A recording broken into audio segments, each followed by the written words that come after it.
আজকে মুরগি রান্না করব, তার জন্য মুরগিটা ধুয়ে পরিষ্কার করে এখন কেটে নিব। তো মুরগিটা কেটে নেওয়া শেষ, এখন ধুয়ে নিচ্ছি। আসসালামু আলাইকুম, সবাই কেমন আছেন? আশা করি সবাই ভালো আছেন। আলহামদুলিল্লাহ, আমিও ভালো আছি। তো আজকে যে রান্নাটুকু আমি করব তা আপনাদের সঙ্গে শেয়ার করব। যদি আমার রান্না ভালো লাগে লাইক কমেন্ট শেয়ার করে পাশে থাকবেন। তো মাংসগুলো আমি পিস পিস করে নিয়েছি, এখন ধুয়ে নিয়েছি। যেটুকু রান্না করব আমি অতটুকুই রাখবো।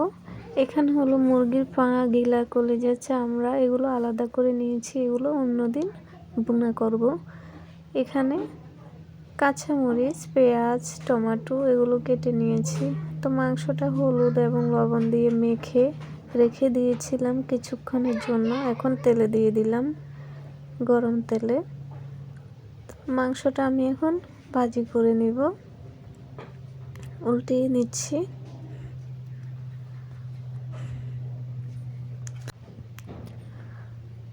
তো মাংসটা এক পিঠ হয়ে গিয়েছে, হালকা ভেজে নিয়েছি নেড়ে ছেড়ে। এখন এতে মশলা দিয়ে দিলাম তেজপাতা, হলুদ গুঁড়ো,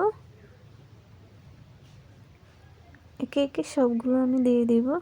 এখন দিয়ে দিলাম মরিচ গুঁড়ো সামান্য পরিমাণ, যেহেতু মাংস অল্প এখানে অল্প জাল দেব। এখানে কাঁচা মরিচ ফালি করা এবং পেঁয়াজ কুচি দিয়ে দিলাম। এখানে দিয়ে দিলাম আদা রসুন একসঙ্গে বেটে রেখেছি, দিয়ে দিলাম গোলমরিচ, এলাচি।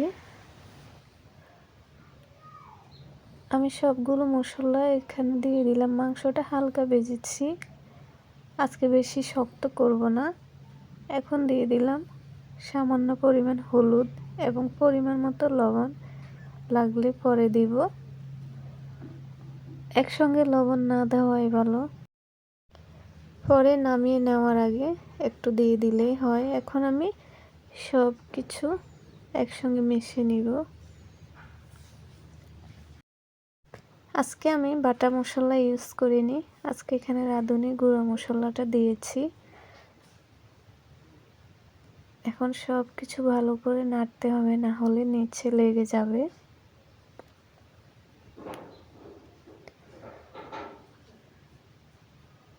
তরকারির মশলাটা প্রথমে যত কষানো হবে ততই মজাদার হয়।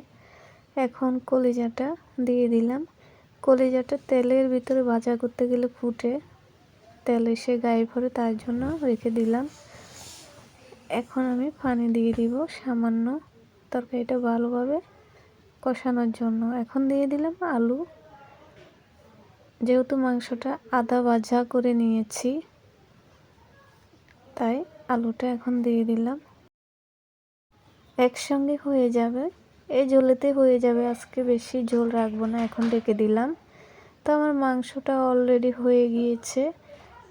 কালো পাতিল থেকে আমি সুন্দর একটা পাতিলে নিয়ে নিয়েছি, সুন্দর একটা কালার এসেছে। আর এদিকে রান্না করব চিচিঙ্গা এবং আলু একসঙ্গে ভুনা করব। তো এগুলোকে চিকন চিকন করে কেটে নিয়েছি।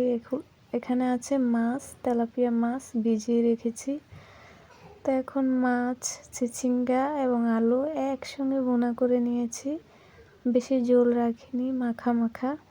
তো আমার ভিডিওটা কেমন লেগেছে সবার কাছে জানাবেন। আসসালামু আলাইকুম।